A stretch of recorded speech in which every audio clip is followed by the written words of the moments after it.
Hello, I'm Steve, 2676256 alternatively. I'm just here to talk to you about my film pitch idea.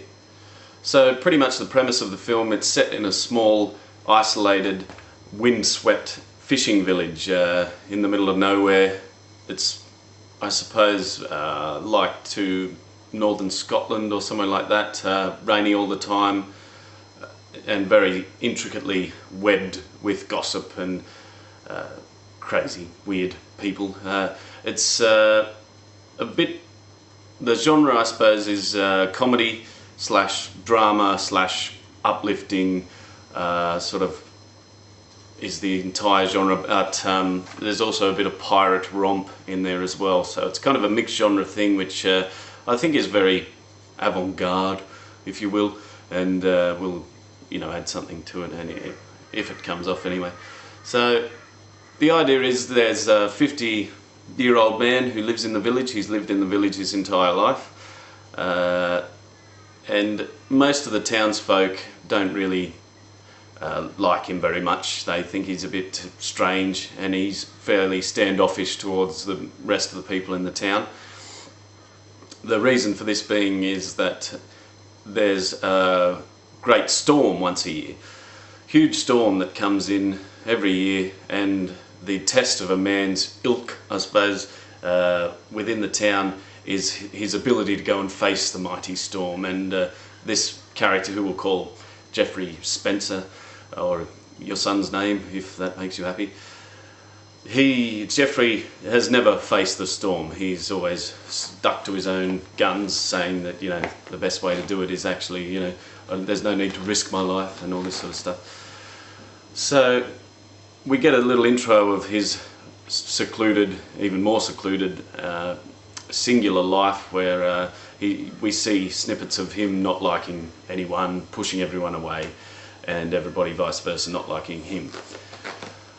And then pretty much what happens after that, he goes to a pub close by, where it's you know, it's a bit of a fisherman's tavern, so there's a bit of pirating business. There's probably a sea shanty going on in the background, and a bit of silliness in the dialogue, which gets to the point where he is pushed over the edge by a few things that the people say, and of course the storm coming is the next day or that night, and he gets pushed over the edge, and therefore decides for himself that, no, it's time, I've had enough, you know, I'm going out into this big storm. You know, screw all you people with your isolated ideas and an intricate web of gossip and deceit.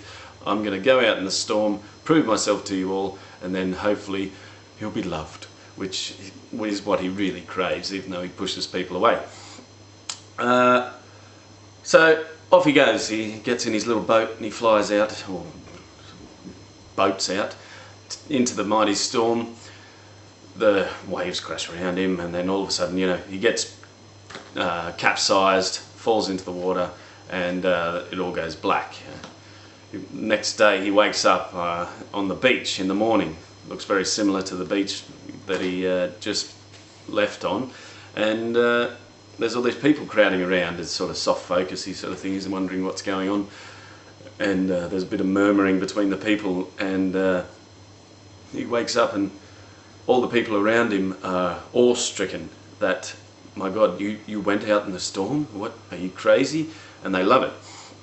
And they raise him up on a big pedestal, and they're like, hooray, hooray, it's the almighty storm wearer who went out in the storm and survived. And it actually happens that the pan out comes, and we see that he's actually just shipwrecked about a kilometre around the cove to another bay with a very small intricate village, very much the same, who doesn't ever leave anywhere but has a completely different set of ideals. So he's kind of saved by that premise, where finally he gets love and affection, and finally he can get on with his life. So that's pretty much my film idea.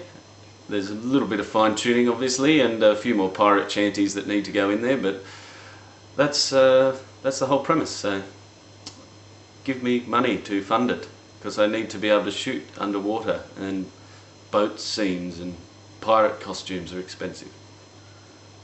Thanks.